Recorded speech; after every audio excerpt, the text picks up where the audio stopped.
The sound of metal scraping against metal made my blood run cold. I pressed my face against the living room window and watched in disbelief as Corinne Thompson stood on my front porch, her so-called master key jammed into my door lock. She twisted it violently, her face red with frustration and rage.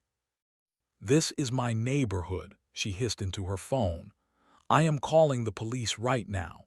There is suspicious activity at this address." My hands trembled as I reached for my own phone. 20 years I had lived peacefully in this suburban community. 20 years of quiet mornings and friendly neighbors. But that was before Corinne became our HOA president.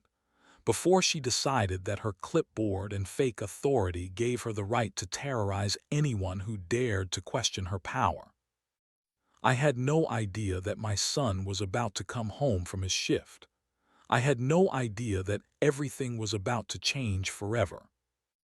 My name is David Martinez, and I have called Willowbrook Estates home for over 2 decades. When my wife and I first moved here, this neighborhood was the picture of suburban peace. Children rode their bikes on tree-lined streets while neighbors chatted over backyard fences. We knew each other by name, not by violation notices. Everything changed 6 months ago when our community voted to establish a homeowners association. The decision seemed reasonable at first. Property values were rising, and we wanted to maintain our neighborhood's charm and safety. What we did not realize was that we were about to hand absolute power to someone who would abuse it beyond our worst nightmares. Corinne Thompson moved to our street 3 years ago. She was a middle-aged woman with perfectly styled blonde hair and an obsession with order that bordered on the pathological. During the HOA election campaign, she promised to protect property values and maintain community standards. Her smile was warm and her handshakes were firm. She seemed like the responsible choice for our first HOA president. The mask came off the moment Corinne won the election. Within her first week in office, Corinne implemented a series of rules that would make a prison warden proud. Trash cans could only be visible for 4 hours on collection day. Garden decorations required written approval. Children's toys left in front yards overnight resulted in immediate fines. She patrolled our streets daily with her clipboard, measuring grass height and documenting every perceived violation. But the most terrifying part of Corinne's reign was what she called her master key. According to Corinne, her position as HOA president granted her access to every property in our community for safety inspections and compliance checks. She carried this key like a badge of authority, threatening to use it whenever homeowners questioned her increasingly absurd demands. I tried to stay under Corinne's radar. I kept my lawn trimmed to exactly 2.5 inches. I painted my mailbox the approved shade of forest green. I followed every ridiculous rule in her ever-expanding handbook. My adult son Michael lived with me while he saved money for his own place. He worked night shifts in emergency services and kept to himself, barely interacting with neighbors due to his demanding schedule.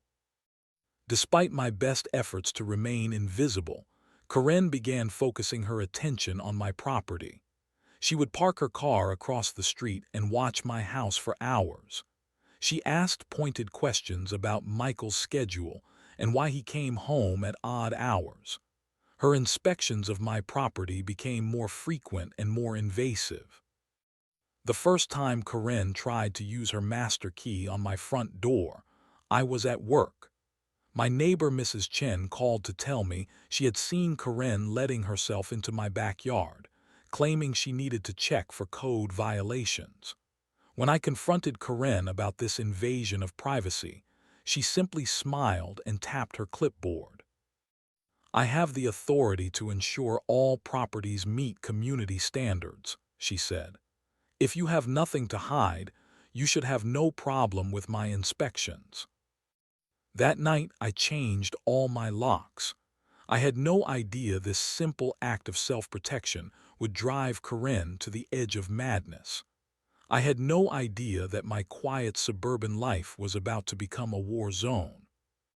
Corinne's obsession with her master key grew more disturbing with each passing week. She spoke about it constantly during HOA meetings, referring to it as the symbol of her authority and the tool that would bring order to our chaotic community. She held it up during presentations like a religious artifact, catching the light as she explained her vision of perfect suburban compliance. The stories from other neighbors began trickling in slowly at first, then became a flood of complaints and whispered concerns. Mrs. Patterson found Corinne in her kitchen one morning, measuring the distance between her coffee maker and the window to ensure it met some obscure regulation about appliance placement. The Johnsons discovered Corinne in their garage, photographing their storage shelves and writing violation notices for improper organization of garden tools. Each incident followed the same pattern. Corinne would arrive unannounced, let herself in with her key, and conduct what she called safety and compliance inspections. She rifled through personal belongings, rearranged items to meet her standards, and left behind detailed reports of violations and fines. When homeowners complained, she would pull out her HOA handbook and cite regulations that seemed to materialize from thin air. The most disturbing part was how Corinne seemed to enjoy the power her key gave her.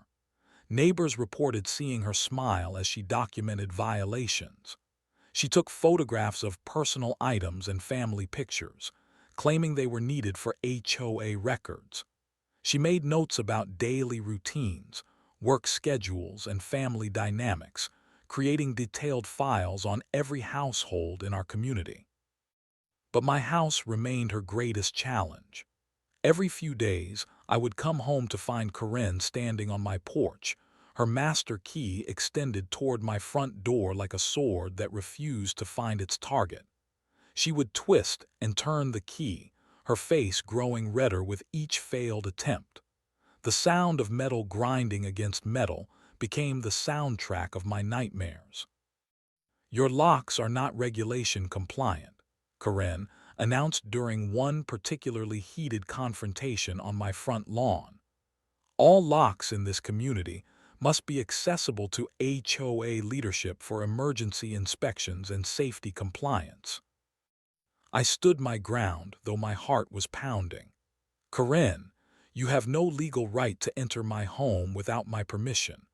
Changing my locks is not a violation of any legitimate HOA rule." Her eyes narrowed to slits. "Everything in this neighborhood is subject to my oversight. Every blade of grass, every painted surface, every door and window falls under my jurisdiction.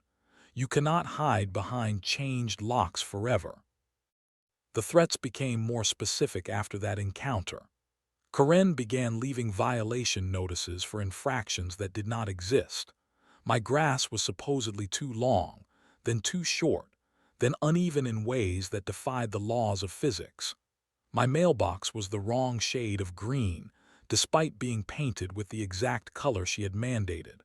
My driveway needed pressure washing, my windows needed cleaning, and my house numbers were allegedly installed at the wrong height. Each violation came with escalating fines: $50 for grass issues, $100 for mailbox problems, $200 for driveway concerns. The notices arrived daily, sometimes twice a day, each one citing Corinne's authority as HOA president and threatening legal action if I refused to comply immediately. But the most unsettling development was Corinne's increasing interest in Michael. She began asking pointed questions about his schedule, his vehicle, and his reason for living in my home as an adult. She claimed that multi-generational housing required special permits and additional inspections.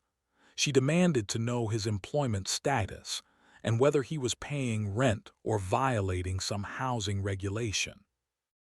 "There is something suspicious about that young man," Karen told me during one of our increasingly hostile encounters. He comes and goes at all hours. He parks different vehicles in your driveway. I have been documenting his activities, and I intend to get to the bottom of whatever is happening in that house. I tried to explain that Michael worked night shifts and drove different emergency vehicles depending on his assignments, but Karen was not interested in reasonable explanations. Her mind had already constructed a narrative where my son was some kind of criminal, and I was his accomplice. Her master key had failed to unlock my home, so she was determined to find other ways to destroy my family's peace. The war between us was about to escalate beyond anything I could have imagined. Karen's behavior crossed the line from annoying to genuinely frightening during the third week of October. I came home from work to find her crouched beside my living room window, her face pressed against the glass as she tried to peer inside my house. When she saw me approaching, she did not even have the decency to look embarrassed. "I was conducting a visual inspection for safety violations," she announced, standing up and brushing dirt off her knees. "Your window screens appear to be installed incorrectly." That same week, I caught her trying to jimmy open my back gate. She claimed she needed to inspect my backyard for drainage issues and fire hazards. When I pointed out that she had no legal authority to enter my property without permission, she pulled out her phone and began taking pictures of me. "I am documenting your refusal to cooperate with legitimate HOA oversight," she said, her voice dripping with false authority. "This behavior will be reported to the proper authorities." I had reached my breaking point. The next morning, I filed formal complaints with the HOA board, documenting every incident of harassment and illegal entry. I included photographs, witness statements from neighbors, and copies of the ridiculous violation notices Karen had been flooding my mailbox with. The board's response was worse than useless. The other members were either too intimidated by Karen or too apathetic to challenge her behavior. They sent me a form letter acknowledging my concerns, but stating that HOA presidents had broad authority to ensure community compliance. They suggested I try to work things out with Karen directly. Karen's retaliation was swift and vicious. The day after my complaint was filed, I received 7 separate violation notices. My house was apparently in violation of regulations regarding paint color consistency, window blind positioning, doormat placement, garden hose storage, outdoor light fixture angles, mailbox post straightness, and sidewalk cleanliness. Each violation carried a fine of at least $100. But the real escalation came when Karen began targeting Michael directly. She started parking her car across from our house during the hours when he typically came home from work. She would sit there with her clipboard and binoculars, documenting his arrival times and photographing his vehicle. She began leaving violation notices specifically addressed to him, claiming that his presence in my home violated regulations about adult children living with parents. The confrontation I had been dreading finally happened on a Tuesday evening in late October. Michael had just gotten home from a particularly difficult shift and was walking up our front path when Karen intercepted him. "You need to provide documentation proving your legal right to reside at this address," she demanded, blocking his path to our front door. "I have been monitoring your activities, and I believe you are in violation of several housing regulations." Michael, exhausted from his shift and confused by this strange woman's aggressive behavior, tried to walk around her. Karen grabbed his arm. "Do not ignore me when I am speaking to you," she hissed. "I am the president of this HOA, and you will show me the respect my position deserves." I watched this confrontation unfold from my living room window, my hands shaking with rage and fear. My son worked incredibly hard in a dangerous job that helped people during their worst moments.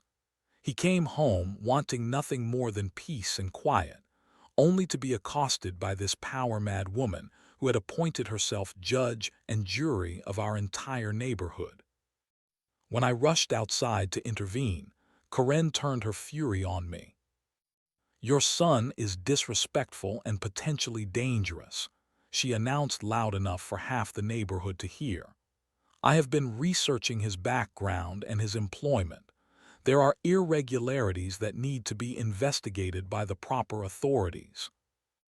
That night, I realized that Karen's harassment had moved beyond property violations and HOA overreach. She was now threatening my family directly, making accusations that could damage Michael's career and reputation. Her master key obsession had evolved into something darker and more personal. I had no idea that Karen's investigation into my son's background was about to reveal information that would make her regret every moment of harassment she had inflicted on our family. The morning that changed everything started like any other day in our suburban nightmare. I was having my coffee and reading violation notices that Karen had apparently delivered before dawn when I heard the now familiar sound of metal scraping against metal. My blood turned to ice as I realized what was happening. Karen Thompson was standing on my front porch in broad daylight, attempting to force her master key into my door lock. She was no longer trying to hide her illegal activities or make excuses about emergency inspections. This was a brazen act of attempted breaking and entering, performed with the arrogant confidence of someone who believed her HOA position placed her above the law. I watched through my window as she twisted the key with increasing violence, her face contorted with rage and frustration. She muttered under her breath, occasionally looking around the neighborhood as if daring anyone to challenge her authority. When the key refused to turn, she began pushing against the door with her shoulder, trying to force it open through sheer determination. This was the moment I knew there was no reasoning with Karen Thompson. This was the moment I realized that her obsession with controlling our neighborhood had crossed every line of legal and ethical behavior. This was the moment I decided to fight back. I threw open the door so suddenly that Karen stumbled backward, nearly falling off my porch. Her master key was still clutched in her hand like a weapon she refused to surrender. "What exactly do you think you are doing?" I demanded, my voice shaking with barely controlled anger. Karen straightened herself and lifted her chin with the defiant arrogance that had become her trademark. "I am conducting a mandatory compliance inspection of this property. Your refusal to cooperate with HOA authority is a serious violation that requires immediate investigation." "You are attempting to break into my home," I said, pulling out my phone. "This is illegal, Karen. This is criminal behavior, not HOA business." Her laugh was cold and bitter. "You do not understand how power works in this community. I am the elected representative of every homeowner in this neighborhood. My authority supersedes your individual preferences and privacy concerns." That was when Karen made the threat that would seal her fate. "If you do not allow me immediate access to inspect this property, I will call the police and report suspicious criminal activity at this address. I will tell them that you and your son are engaging in illegal behavior that threatens the safety of our entire community." My heart pounded as I realized Karen was prepared to file false police reports to get what she wanted. She was willing to destroy my family's reputation and potentially ruin Michael's career just to satisfy her need for control and dominance. "Go ahead and call the police," I said, surprised by the steadiness in my own voice. "I am calling them too. Let them sort out who is breaking the law here."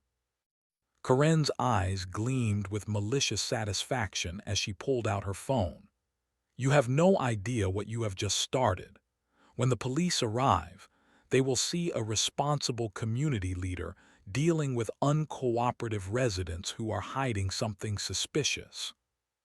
She dialed 911 while standing on my porch, her voice transforming into the concerned tone of a worried neighbor reporting criminal activity. Yes, I need police assistance at 1247 Maple Street immediately. I am the HOA president for this community, and I have observed suspicious behavior at this address. The residents are refusing to allow legitimate safety inspections, and I believe they may be involved in illegal activities that pose a threat to neighborhood security.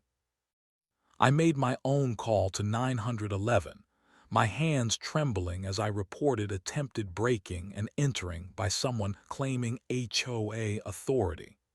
The dispatcher assured me that officers were being dispatched immediately to sort out the situation. As we both hung up our phones, Corinne and I stood facing each other on my front porch like gunslingers in some twisted suburban showdown. She radiated confidence and satisfaction, convinced that her status as HOA president would automatically make the police side with her version of events. I felt sick with worry and fear, knowing that Corinne's lies could cause serious problems for my family, even if the truth eventually came out. Police reports could damage Michael's security clearance and career prospects in emergency services, regardless of whether any charges were actually filed. In the distance, we could hear sirens approaching our quiet neighborhood. Corinne smoothed down her hair and straightened her HOA badge, preparing to present herself as the voice of authority and reason. She had no idea that my son was driving home from his night shift at that exact moment, his own uniform and badge clearly visible to anyone who bothered to look closely. The cavalry was coming, but not in the way Corinne Thompson expected. The police cars arrived within minutes, their red and blue lights painting our quiet suburban street in alternating colors of authority and urgency. 2 patrol units pulled up to the curb, and 4 officers stepped out to assess the situation. Corinne immediately positioned herself as the primary complainant, her HOA badge prominently displayed, and her clipboard held like a shield of legitimacy. "Officers, thank you for responding so quickly," Corinne began, her voice adopting the tone of a concerned community leader dealing with difficult residents. "I am Corinne Thompson, the elected president of the Willowbrook Estates Homeowners Association. I called because these residents are refusing to comply with mandatory safety inspections and displaying suspicious behavior that may indicate criminal activity." Officer Martinez, a veteran with 20 years of experience in suburban community disputes, listened with professional patience while Corinne outlined her version of events. She spoke with practiced authority about HOA regulations, community safety concerns, and her legitimate right to access all properties within her jurisdiction. "This resident has changed his locks to prevent authorized inspections," Corinne continued, pointing at me with dramatic emphasis. "He and his adult son engage in secretive activities, coming and going at all hours with different vehicles. They refuse to provide documentation about their living situation and have been hostile toward all attempts at community oversight." The officers took notes and asked clarifying questions, their training guiding them to gather information from all parties before making any determinations. Corinne grew more animated as she sensed their professional attention, embellishing her story with details about suspicious packages, unusual visitors, and potential drug activity. "I have documented everything," she said, producing a thick folder of photographs and handwritten reports. "These people represent a clear threat to the safety and property values of our community. As HOA president, I have the authority and responsibility to investigate and report dangerous situations. Officer Johnson, the senior officer on scene, turned to me with the neutral expression of someone accustomed to sorting truth from fiction in domestic disputes. "Sir, can you tell us your side of what happened here today?" he asked. I took a deep breath and explained the months of harassment, the illegal entry attempts, and Karen's escalating behavior. I showed them the mountain of frivolous violation notices, the photographs of Karen trespassing on my property, and the witness statements from neighbors who had experienced similar invasions of privacy. She was attempting to break into my home with what she calls a master key, I explained. When I confronted her, she threatened to file false police reports if I did not allow her unlimited access to my property. Karen's face flushed red with indignation. "That is absolutely false. I was conducting a legitimate inspection that he refused to allow. His accusations are just another attempt to avoid accountability for suspicious behavior." The officers continued taking statements and examining evidence when something changed the entire dynamic of the situation. A familiar vehicle turned onto our street, and my heart swelled with relief and pride as I recognized Michael coming home from his shift. But this was not Michael arriving home in civilian clothes after a regular job. This was emergency medical services paramedic Michael Martinez, still in his official uniform, stepping out of his clearly marked emergency services vehicle. His badge caught the afternoon sunlight as he walked toward our house, confusion evident on his face as he saw the police cars and gathering crowd. The recognition in the officer's eyes was immediate and unmistakable.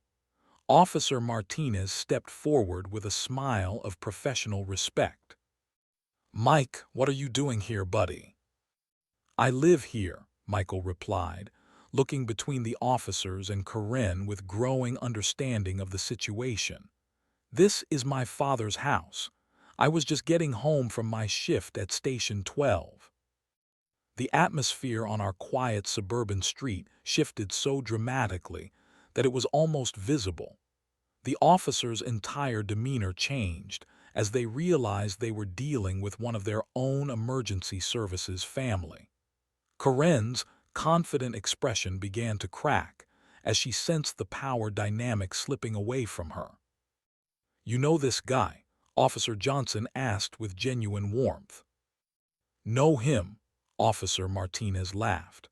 "Mike here saved my partner's life during that multi-vehicle accident on Highway 95 last month. He is one of the best paramedics in the county. Been working nights at Station 12 for 3 years now." I watched Karen's face cycle through confusion, recognition, and growing horror as she realized that her months of harassment and accusations had been directed at a decorated emergency services professional. Her suspicious young man who came and went at odd hours was actually someone who spent his nights saving lives and serving the community she claimed to protect. The tables were about to turn in ways that Karen Thompson could never have anticipated.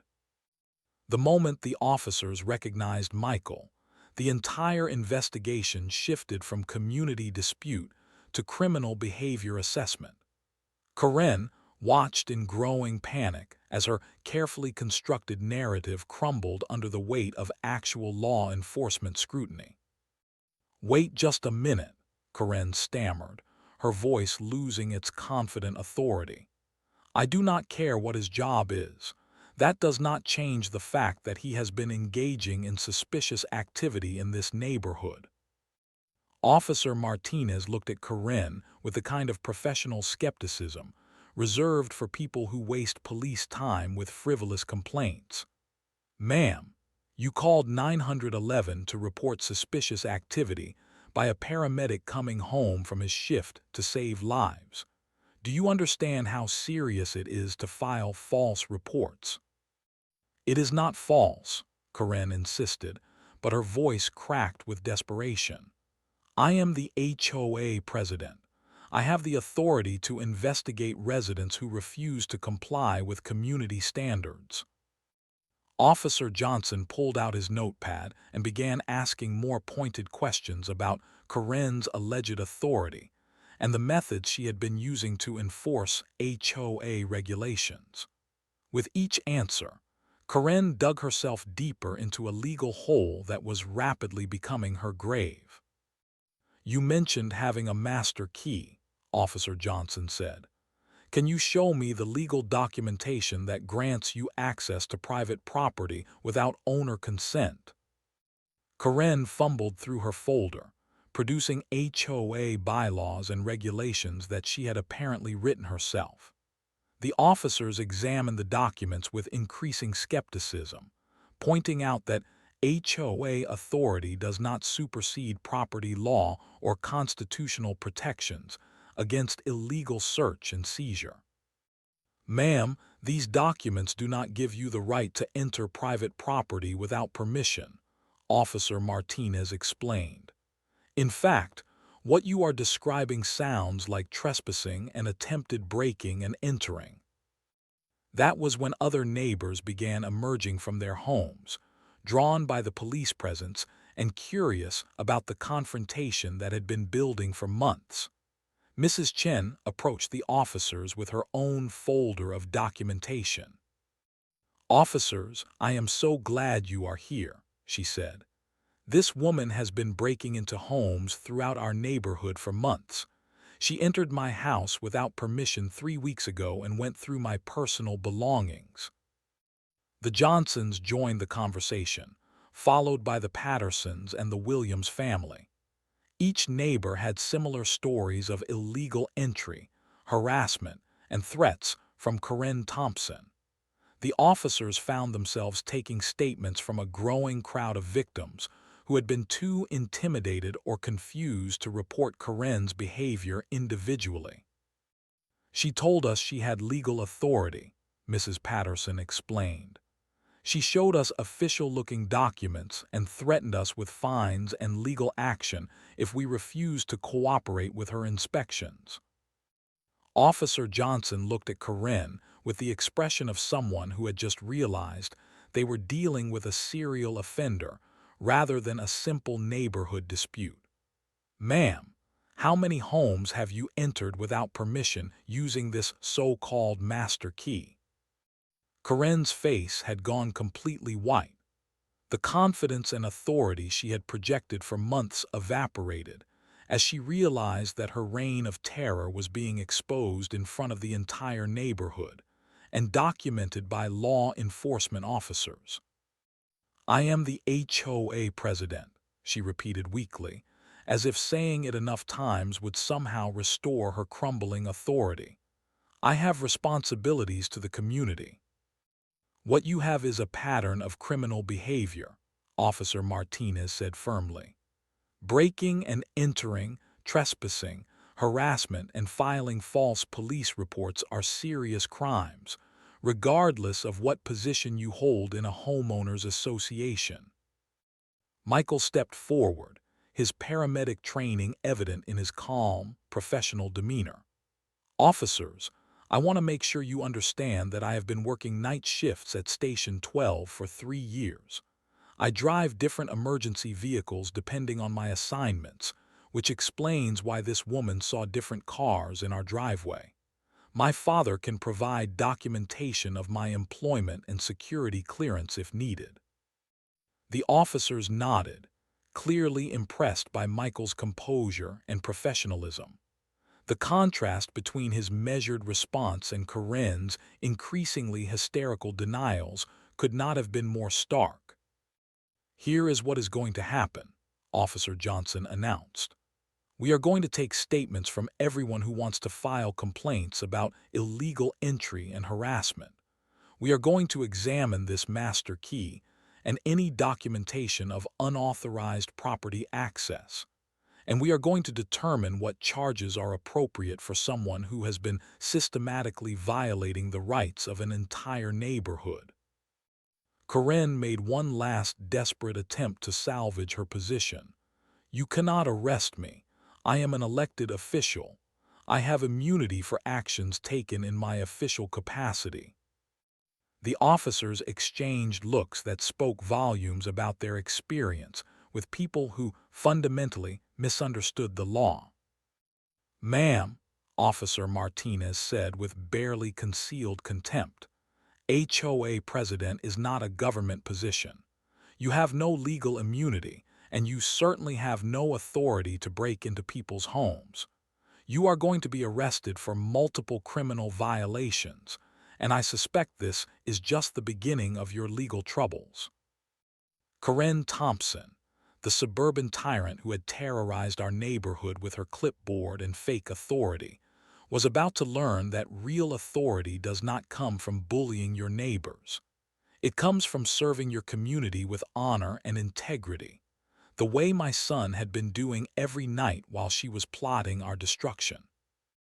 The handcuffs clicked shut around Corinne Thompson's wrists with the finality of justice long delayed. Her protests and demands for special treatment fell on deaf ears as Officer Johnson read her rights in front of the neighborhood she had terrorized for months.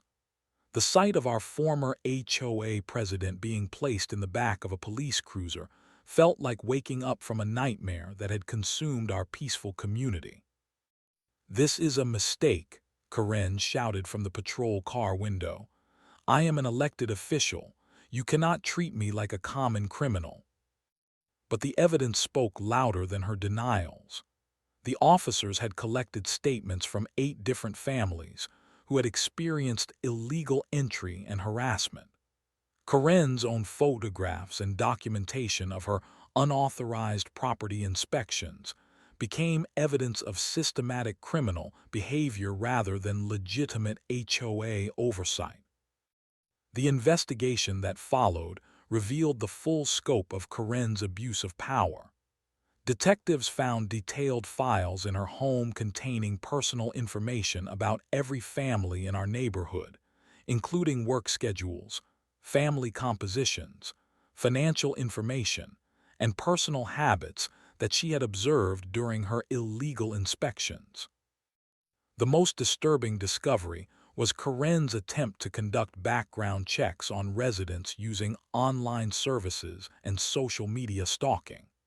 She had compiled dossiers on people she considered problematic, including detailed plans for escalating harassment until they moved away from the neighborhood. Within 48 hours of Corinne's arrest, the HOA board called an emergency meeting. The remaining members, suddenly freed from Corinne's intimidation and realizing their own legal exposure, moved quickly to distance themselves from her actions. They unanimously voted to remove her from all positions and revoke any authority she had claimed over property access. "We want to make it clear that Corinne Thompson was acting outside the scope of legitimate HOA authority," board member Robert Chen announced. "The board never authorized property inspections, and we were unaware of the extent of her illegal activities." The civil lawsuits began filing within the week. Every family that had suffered illegal entry and harassment retained attorneys to seek damages for privacy violations, emotional distress, and property damage. The HOA's insurance company immediately distanced itself from Corinne's actions, leaving her personally liable for potentially hundreds of thousands of dollars in damages. But the most satisfying aspect of Corinne's downfall was watching our neighborhood transform back into the peaceful community it had been before her reign of terror. Children began playing in their front yards again. Neighbors started talking to each other without fear of being reported for violations. The atmosphere of surveillance and intimidation that had suffocated our streets for months finally lifted. Michael handled his newfound neighborhood fame with the same quiet professionalism he brought to his emergency services work. When neighbors thanked him for exposing Corinne's lies and helping end her harassment, he simply nodded and reminded them that he had just been doing his job and living his life. "I never wanted to be part of this drama," he told me one evening as we watched the sunset from our front porch without fear of Corinne's surveillance. "I just wanted to work my shifts, help people, and come home to peace and quiet." The legal proceedings against Corinne moved forward with surprising speed. Her attempt to plead guilty to reduced charges was rejected when prosecutors realized the scope of her criminal activity and the number of victims involved. She faced multiple felony counts of breaking and entering, criminal trespass, harassment, stalking, and filing false police reports. The judge who sentenced Corinne Thompson showed no sympathy for her claims of legitimate authority or community service. "You systematically violated the privacy and security of an entire neighborhood," he said during her sentencing hearing. "You used a position of trust to terrorize your neighbors and abuse their rights as citizens and homeowners." Corinne received 2 years in prison, 5 years of probation, and was ordered to pay restitution to every family she had harmed. The criminal conviction also triggered the civil lawsuits, resulting in judgments that would financially impact her for the rest of her life. Our neighborhood implemented new HOA policies that included strict limitations on board authority, mandatory training on legal boundaries, and transparent processes for addressing community issues. We learned that democracy requires constant vigilance to prevent the abuse of power, even in something as simple as a suburban homeowners association. Today, Willowbrook Estates is once again the peaceful community we wanted it to be. Property values have actually increased since Corinne's removal, as word spread that our neighborhood had successfully dealt with its problem and implemented safeguards against future abuse. Michael still works his night shifts at Station 12, still comes home at odd hours in different emergency vehicles, and still prefers quiet evenings at home to neighborhood drama. But now when neighbors see him, they wave with genuine appreciation rather than suspicious surveillance. Sometimes the good guys really do win. Sometimes justice prevails over abuse of power. Sometimes a quiet hero in a paramedic uniform can defeat a suburban tyrant with nothing more than integrity and professional dedication. Corinne Thompson learned too late that real authority comes from serving others, not from terrorizing them. My son never needed to prove his worth to our community, because his worth was evident in every life he saved and every emergency he responded to while Corinne was plotting our destruction. The master key that Corinne wielded like a weapon ultimately opened the door to her own downfall, proving that no one is above the law, no matter what position they hold or what authority they claim to possess.